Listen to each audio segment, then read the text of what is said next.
Badajeando la Noticia, donde Pedro Luna y Carlos del Valle del Río hacen de la política su patio de juegos. Un podcast presentado por Sin Sesgo. Hola, muchas gracias por estar con nosotros en este Badajeando número 48. Yo estoy con mi amigo Pedro Luna. ¿Cómo estás, Pedro? ¿Qué tal, Carlos? ¿Bien y tú? 48 Badajeando y estamos ya a días de la elección, a días de que sepamos finalmente qué va a pasar. Y bueno, las cosas no se ven fáciles. ¿Cómo las ves tú? No, yo creo que va a ser complejo el día de la elección por muchas razones. Está el tema muy grande de la influencia del crimen organizado. Hay una falta de preparación tremenda del INE, como no se veía. O sea, a mí eso me preocupa mucho, perder ese expertise por que es nada. parte de la colonización y que ha hecho el presidente y su grupo del instituto, y lo han ido demoliendo, lo han ido... que me preguntabas la otra vez que si había leído el libro de Mario Amparo Casar por el que empezaron todos estos ataques. Justo lo estaba leyendo y habla de eso, justamente de cómo va desinstitucionalizando al partido, lo va al instituto y lo va desarmando. Entonces creo que ese es un primer problema. Te doy un dato que parece poca cosa, pero se contratan alrededor de 3,000 personas para el PREP cada jornada electoral. Capturistas, entre capturistas, supervisores, en fin, hay toda una organización. Son 3,000 personas que se contratan de manera eventual durante aproximadamente 4 meses, que esto tiene que ver con la capacitación, luego con correr el sistema, en fin, con varias cosas. ¿Por qué no se ha logrado la cuota, por ejemplo, de capturistas? Bueno, porque esta por primera vez, en lugar de ofrecerte, que tampoco era que fuera un gran sueldo, pero ofrecía 9,300 pesos por mes, durante 4 meses y un bono después de la elección que podía llegar hasta 2 meses. O sea, no estaba mal para un trabajo eventual, que generalmente se apoyaba mucho en estudiantes universitarios. Sí. Bueno, pues lo bajaron de 9,000 pesos a 5,000 pesos. Sí, entonces la gente dijo, bueno, no tiene el atractivo, de esta falsa o mal llamada austeridad republicana, sí. que no tiene una objetividad, no tiene razón de ser. Y golpea justamente no donde debería de haber recortes, sino golpea en donde incomoda el poder. Claro, porque además cuando uno habla del costo de la democracia, siempre es muy escandaloso hablar de lo que cuesta una elección en México. Que dicen cada voto cuesta tanto. Claro, y cuesta un montón. Pero ¿sabes qué pasa? Que la mayoría de ese costo no está en la organización de las elecciones, está en las prerrogativas de los partidos. Lo que sí no bajaron un peso fue el dinero que le dieron a los partidos. Sí. Más de 2,000 y cacho de millones que le tocó como prerrogativa a Morena. Porque hay que recordar que las prerrogativas no se dividen de manera simétrica, sino dependiendo el número de votos que obtuviste en la última elección. Le dan más. Claro. Entonces solo Morena tiene casi el 60% de las prerrogativas que da el Instituto Electoral para el funcionamiento de los partidos. Más lo que esto significa en materia de campañas. Sí. Que luego, ¿sabes qué, Pedro? Es increíble. Son millones de pesos que le dan a Morena, al PRI, al PAN, al Verde, al PRD, y luego tienen el cinismo de vender las candidaturas. Sí. O sea, no solo no te dan para tu candidatura, te las venden. Sino que te las venden. O sea, ahí hay un día que hacer un análisis de las enormes fortunas que se generan después de cada ciclo electoral. Y lo que implica que se vendan estas candidaturas porque el que los está comprando lo va a recuperar. Claro. Con negocios, claro. Es una inversión, entonces, no es a fondo perdido, por supuesto. Todo eso es parte de... Ahora, esto es en lo que respecta, Pedro, a la organización de la elección en sus entrañas. Sí. El PREP, luego el conteo. Hay que recordar que el conteo de votos... O sea, el PREP es un sistema preliminar, un conteo rápido de votos, pero que se hace de manera oficial, es decir, hay un acta y a través de esa acta se captura. Van capturando. El verdadero conteo de votos se hace en cada junta local del Instituto Electoral y se manda luego. Eso puede tardar varios días, hasta 11 días según la ley, ¿no? Pero hay que recordar cuáles son los momentos clave de la próxima elección, Pedro.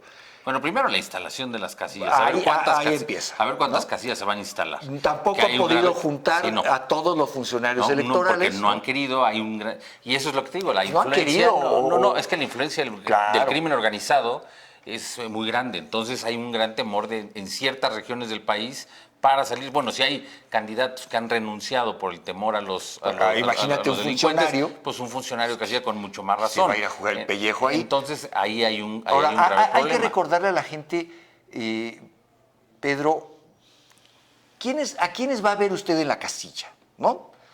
¿O a quiénes debería usted ver en la casilla? Usted debería ver a un presidente, una presidenta, a un secretario, a 2 escrutadores, como mínimo. Luego vienen, por cada partido político, hay un representante del partido político. Y por cada candidato hay un representante candidato. O sea que ahí adentro puede haber 12 personas, 15 personas fácilmente. Y ahí tocaste un punto interesante, que es la representatividad de los partidos en las casillas electorales. Y lo acaba de anunciar con bombo y platillo Mario Delgado, que ellos tienen representación en el 99.59% de las casillas. Pero eso hay que entenderlo, que lo logró, porque solamente había un partido histórico en México que tenía esa representación, que era el PRI. Esta representación que ahora tiene Morena es porque se llevó toda esa base del PRI, claro, y porque la estructura la fueron entregando los gobernadores por pactos de impunidad, por acuerdos. Y porque por la han venido construyendo y fortaleciendo con estos siervos de la nación, que son promotores electorales. Y esa es la ¿no? siguiente, que ellos tienen además a los siervos de la nación, Claro. pero además tienen a sus otros representantes fuera de la ley, que son los pertenecientes al crimen organizado, que está muy claro, sobre todo en estados como en Sinaloa, en Zacatecas, en Michoacán, en Guerrero, en Sonora, en Chihuahua. Entonces, eso también va a jugar un papel importante. Claro. Y por eso creo que lo presume Mario Delgado, porque además él dice que ellos son los primeros en que van a defender el voto. El voto a favor de Claudia Sheinbaum. Dice, que ahí pasamos a otro punto que creo que es muy importante. Yo noto a final de esta campaña muchísimo nerviosismo por parte del oficialismo, del régimen, cuando no debería, si realmente las encuestas que ellos dicen pues si vas 20 puntos que llevan arriba, 25, 30... estén nerviosos los otros, ¿no? Yo ni siquiera ya nadie debería estar nervioso, porque sería una elección ya definida, y no lo veo de esta manera. Yo no creo que estén tan ciertos de que vayan a tener esos márgenes, y mucho menos en el tema legislativo y en ciertas gubernaturas que van a perder. Entonces, sí no empata lo que dicen estas encuestadoras con cómo están actuando las personas de Morena y del gobierno. Y también entonces, yo ya te lo había comentado en alguna ocasión, habrá que ver posteriormente a la elección qué papel jugó cada encuestadora y señalarlos y saber, porque ahí vamos a ver quiénes son serios y quiénes no. Y la mayoría, yo creo que en este momento no están trabajando de manera seria, simplemente están sirviendo como... Quienes van a tener que dar cuenta sin lugar a dudas de su actuar son las encuestadoras, que parece que esto fue al mejor postor.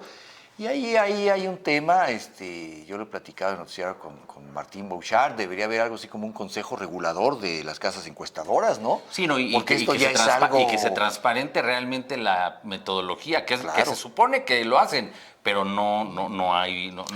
Ahora, mira, hay señales importantes que tenemos que tomar en cuenta. Por ejemplo, y me parece muy importante...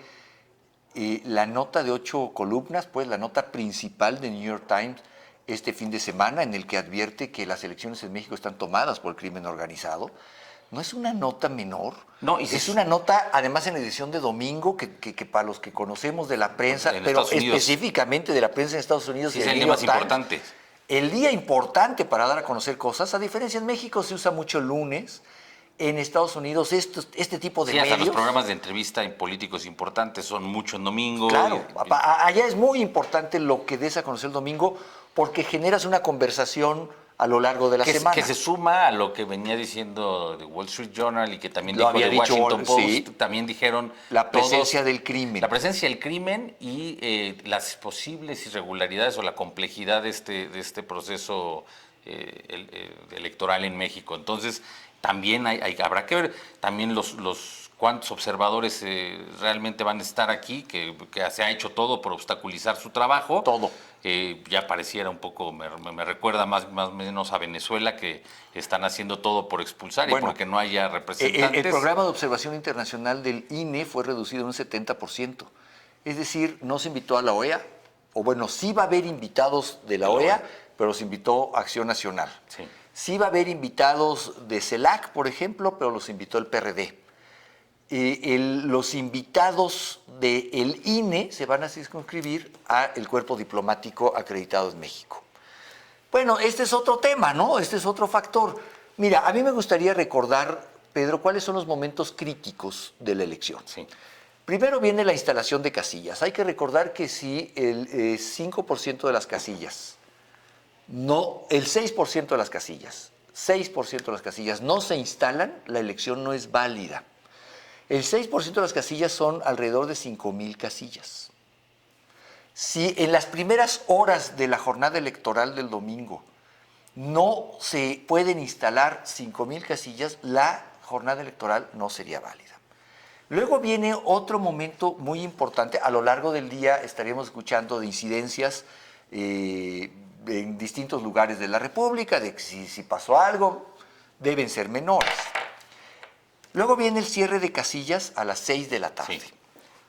Que no quiere decir que se cierra la casilla. No, hasta que el último que esté formado vota. Luego viene el recuento de votos. Ahí empieza un momento tenso.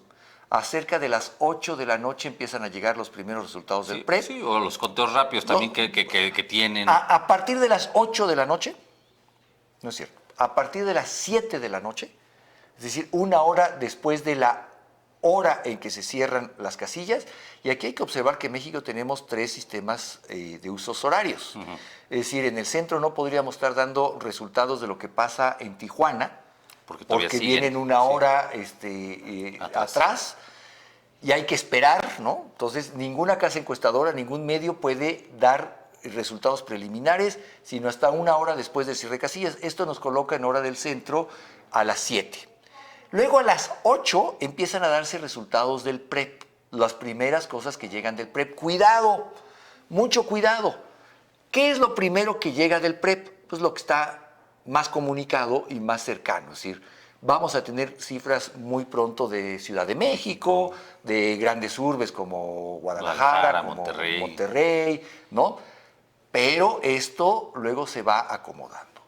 Cerca de las 10 de la noche, se prevé que haya un primer mensaje de la presidenta consejero del INE en el que diga hacia dónde van las tendencias del PREP. Cuidado, el PREP es un resultado oficial.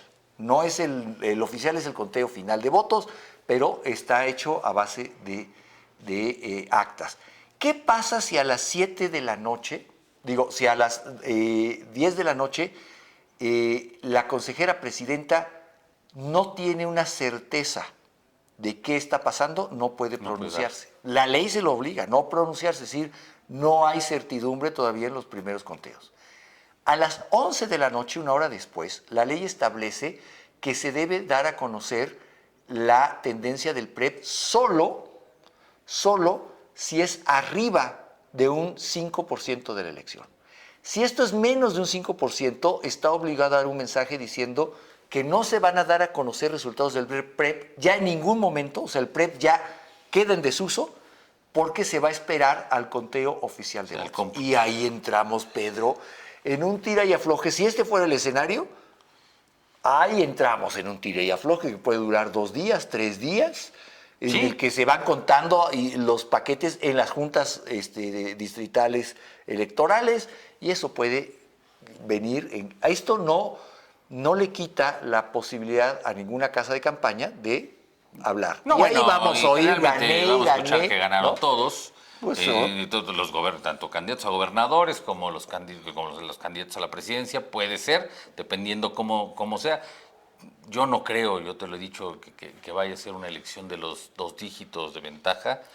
Creo que creo que quien tiene la ventaja claramente ahorita es Claudia Sheinbaum, pero yo siento que todavía existe un voto oculto. También hay que ver el voto útil y qué tan grande es el voto de castigo y cuánta gente sale a votar. Entonces todos esos factores van a tener una incidencia en el tema final.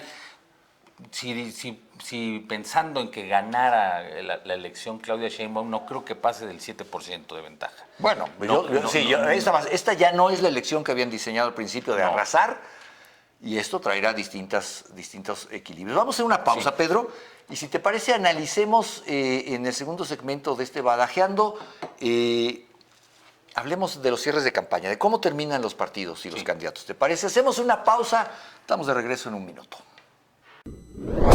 Suscríbete a nuestro canal de YouTube. Sin Sesgo, periodismo de clase mundial para un mundo que nos pertenece. Sigo aquí con mi amigo Pedro Luna en este Badajeando 47. 48. Bueno, nunca sé bien el número. 48, pero pues vamos a ir coincidiendo en el 50 el día de la jornada electoral, ¿no? Haremos alguno especial desde el INE, ya veremos qué hacemos, ¿no? Bueno, Pedro, gracias a Dios se acaban las campañas. Sí. 20 millones de spots nos recetaron a los mexicanos en el tiempo de las campañas. Ha sido una diarrea de spots. Y fíjate que por primera vez, en muchos años, no vi un spot de ningún lado que me llamara la atención, que tuviera ingenio, que tuviera propuestas. También hemos platicado, fueron campañas aburridas. Aburridísimas, ¿no? Y yo creo que a mí lo que... Y eso que a nosotros nos gusta esto, creo nos que parece aburrido. La más decepcionante para mí es la evidentemente, la de Xóchitl Gálvez, porque ella tenía la obligación de hacer algo distinto y de generar el sentimiento de lo que está en juego para esta elección, que es un quiebre entre seguir con un sistema democrático o no. Y tampoco fue la creatividad en las campañas, Pedro, que no sé si te pasa que yo ayer estaba viendo un programa ahí en el Canal 2, un programa de cantantes y canciones, y cuando tocaba el segmento de comerciales oficiales, porque ponían uno de comercialización del canal y otro pues para cubrir la cuota de los tiempos oficiales, es que ves 3 veces seguidas el mismo anuncio, el mismo spot, uno tras otro 3 veces. Tan poca fue la creatividad, tan poca fue la propuesta en materia de propaganda electoral, que nos recetaban 3 veces seguidas el mismo mal anuncio de uno y de otro lado. Pero hablemos de los cierres de campaña, un poco ¿cómo ves tú que cierra cada una de las opciones? Pues yo creo que Claudia Sheinbaum, igual que como estuvo siempre, simplemente una repetición de lo que dice el presidente. No logró soltarse. No. Siento que nunca logró sentirse cómoda en la campaña. Ni se soltó ni se soltará, y mientras el presidente esté vivo, creo que él va a seguir siendo quien lleve el tan famoso bastón de mando, lo va a tener que por cierto le dieron un bastón de mando a Xóchitl, ¿viste? Sí. Para que no se quedara con las ganas, yo creo. Pero sí, yo creo que el presidente va a seguir siendo el eje el que concentra el poder de Morena, porque realmente Morena Morena hay una identificación con el personaje, con el poder, y el poder lo concentra él. Y él se lo presta en la medida de lo que él quiere. Si no quiere, bueno, lo vimos, durante la campaña hubo humillaciones muy claras a Claudia Sheinbaum, la regañó, Ahora, hay un elemento que la gente ha pasado por encima y ha pasado desapercibido, pero no es menor.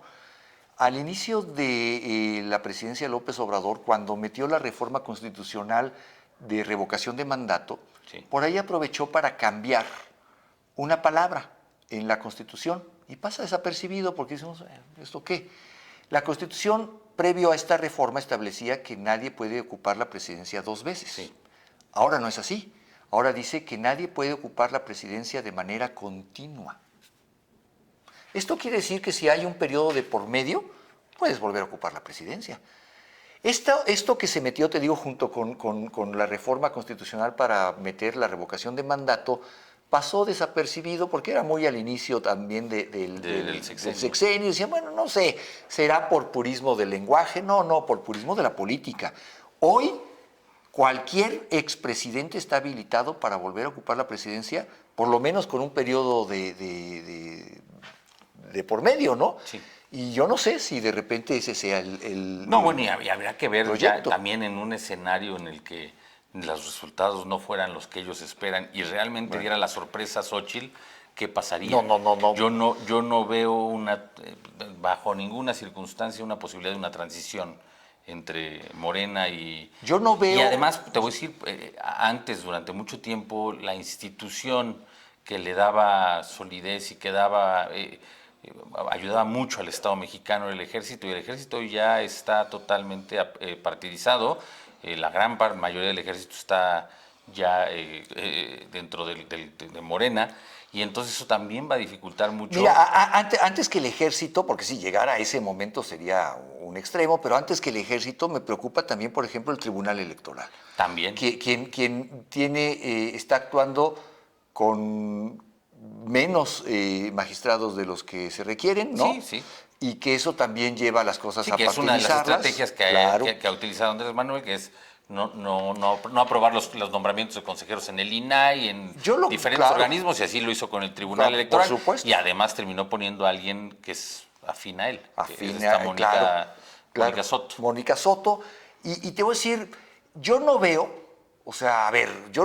un 2 de julio a las 11 de la noche o un 3 de junio, un 3 de junio a la 1 de la mañana, con todo el país viendo los monitores de televisión, a una Claudia Sheinbaum diciendo, bueno, seamos cautelosos, no hay resultados para nadie. No, van a avasallar. Sí. Y eso nos pone también en un momento complicado de la elección. Va a ser una elección por mucho que vamos a tener nuevos momentos en la política. Ahora, además también el otro tema que creo que es importante rescatar es el papel de MC. Originalmente con Samuel García, que tuvo que salir corriendo porque tenía que esconder todos sus... Bueno, ahora sabemos que tenía que esconder un montón de terrenos y un montón toda de su corrupción, fortuna ahí. y por eso salió corriendo. Él sí tenía para lo mejor lograr lo que quería desde presidencia Andrés Manuel, tenía más arrastre, hacer en tercios de nuevo la elección. Sí. Esta elección no va a ser en tercios, pero si llega a haber, como te digo, una elección cerrada, hablando de que va a quedar 7%, 8, 6 a favor de Claudia, y este personaje representa 6 puntos de Maínez, entonces en él va a quedar a futuro el peso, y la historia tendrá que poner en su lugar eventualmente. Eso lo tiene sin cuidado, él cobra en Palacio Nacional, claro que él no le importa. Él incluso va a llegar con el presidente a decirle misión cumplida. Pero eventualmente se le tendrá que poner en el justo lugar que está ocupando, que es el de comparsa, el de ayudar y el de perjudicar en general a la sociedad mexicana y destruir las instituciones. Entonces, sí no puede quedar de lado este papel que está jugando este sujeto, ¿no? Ahora, déjame darte un poco mi conclusión de estas campañas electorales. Y quizá muchos con lo que lo he platicado no lo comparten, pero yo estoy absolutamente cierto, Pedro, que esta es la última elección que vivimos de esta manera. En la próxima elección presidencial no estarán los mismos partidos políticos, no será la misma sociedad. Yo creo que el sistema político mexicano llegó a su fin, hoy como lo conocemos. Sí, no, bueno, simplemente el tema de que ya estamos prácticamente en un bipartidismo, porque así se está enfrentando esta elección, eso es algo que nos dejó este sexenio. Bueno, sí, con muchas rémoras ahí todavía jalando del presupuesto, pero la política electoral y social en México ya no va a ser lo que ha venido siendo. Esta es la última elección como se diseñó desde la posrevolución en nuestro país, desde Plutarco Elías Calles, quizá para acá. Él nunca pensó que el partido único se fuera a caer, pero bueno, pero esta sociedad, o sea, si algo le voy a atribuir al gobierno de Andrés Manuel López Obrador, es que hizo que esta sociedad se diera cuenta que el sistema político como hoy lo conocemos ya no nos sirve absolutamente para nada y para nadie. No, si ya estaba desgastado, bueno, se terminó. Quiso revivir un sistema político de los 70s, pues menos, ¿no? Sí. Y ya verás, yo soy optimista de pase lo que pase esta elección, gane quien gane, lo que sí viene es un profundo cambio en el sistema político mexicano.